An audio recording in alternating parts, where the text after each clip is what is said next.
O inverno cai pesado sobre as planícies da Europa Oriental. As cidades estão muradas. Os sinos das igrejas ainda tocam. Mas no horizonte, algo se move. Não são cruzados. Não são vikings. Não são exércitos conhecidos. São cavaleiros vindos das estepes da Ásia Central. Rápidos. Silenciosos. Implacáveis. Eles não carregam bandeiras cristãs. Não falam latim. Não seguem as regras da guerra europeia. Entre 1237 e 1242, a Europa Oriental enfrentaria uma força militar que não apenas conquistava territórios, mas destruía certezas. Destruía a ideia de muralhas seguras. Destruía a confiança na cavalaria pesada. Destruía a crença de que a cristandade estava protegida por Deus. O Império Mongol não avançava apenas com espadas e arcos compostos. Ele avançava com medo. E esse medo, cuidadosamente cultivado, seria tão devastador quanto qualquer massacre. Para entender o terror psicológico, é preciso compreender a estrutura que o sustentava. O Império Mongol, fundado por Gengis Khan no início do século XIII, transformou tribos nômades dispersas em uma máquina militar altamente organizada. Ele quebrou alianças tribais tradicionais, criou lealdade baseada em mérito e instituiu disciplina absoluta. Segundo o historiador David Morgan, os mongóis combinavam mobilidade extrema com disciplina rígida. Cada guerreiro podia disparar múltiplas flechas por minuto a cavalo. Cada unidade seguia comandos precisos em sistemas decimais. Cada retirada era calculada. Cada avanço, coordenado.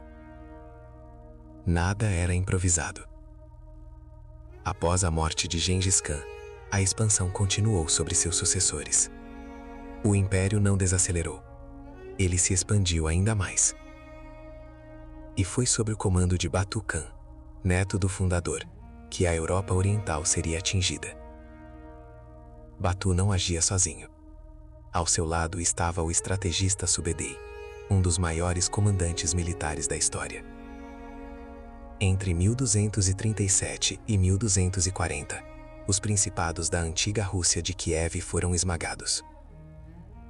Ryazan caiu. Vladimir caiu. Suzdal caiu. Um após o outro. A mobilidade mongol permitia cercos rápidos, ataques simultâneos e retirada estratégica. Eles dividiam forças, reuniam-se novamente, cortavam rotas de fuga. Mas mais importante do que isso, era a reputação que os precedia. Antes que chegassem, as histórias já tinham chegado. Em 1240, a cidade de Kiev foi cercada. Kiev não era apenas uma cidade. Era um centro espiritual, cultural e político da Europa Oriental. Era símbolo de continuidade histórica. Era a memória coletiva. Segundo crônicas da época, a resistência foi breve diante da artilharia de cerco e da coordenação mongol. Catapultas lançavam projéteis pesados contra muralhas congeladas. Torres de cerco aproximavam-se lentamente. E a disciplina mongol não vacilava. O resultado foi devastador. Destruição em larga escala. Massacre. Mas aqui está o ponto crucial. A destruição de Kiev não foi apenas militar. Foi simbólica. Como explica a historiadora Janet Martin, o impacto psicológico superou o dano material. Cidades vizinhas ouviram relatos. Sobreviventes espalharam histórias. Mercadores carregaram rumores. Clérigos interpretaram como castigo divino. O medo viajou mais rápido que os cavalos mongóis. Os mongóis entendiam algo essencial. Uma cidade aterrorizada rende-se mais rápido do que uma cidade confiante. Relatos analisados por historiadores como Timothy May mostram que execuções exemplares eram frequentemente realizadas após resistência prolongada. Mas cidades que se rendiam imediatamente, muitas vezes eram poupadas. Isso criava um padrão, uma mensagem.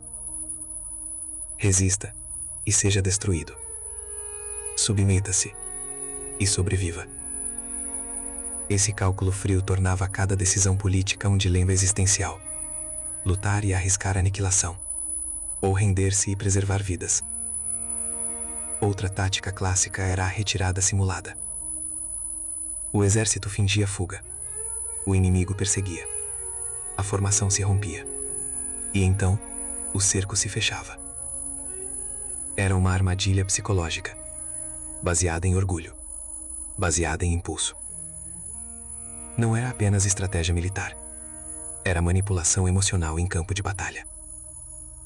À medida que os mongóis avançavam pela Polônia e Hungria, rumores se espalhavam. Crônicas europeus como Mathilde Paris descreviam-nos como forças quase apocalípticas. Alguns acreditavam que eram punição divina. Outros pensavam que eram povos míticos das bordas do mundo. O desconhecimento alimentava o pânico. E o pânico paralisava decisões. Em 1241, a Batalha de Legnica e a Batalha de Morre mostraram que os exércitos europeus não estavam preparados. A derrota não era apenas tática. Era psicológica. A confiança na cavalaria pesada foi abalada. A crença na superioridade militar europeia foi questionada.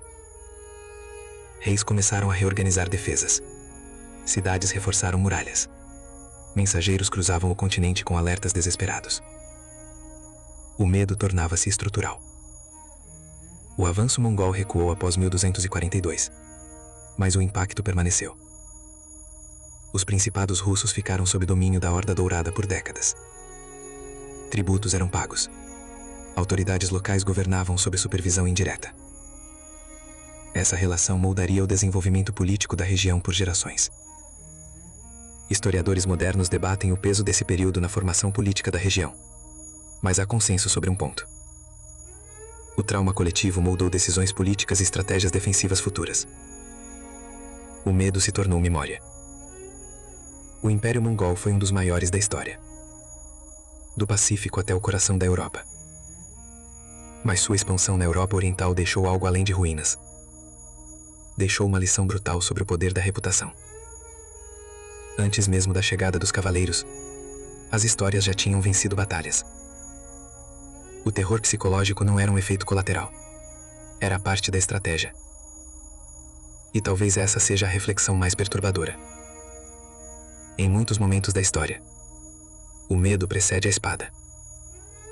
E quando o medo chega primeiro, a guerra já começou. Se você chegou até aqui, é porque entende que a história não é apenas sobre batalhas.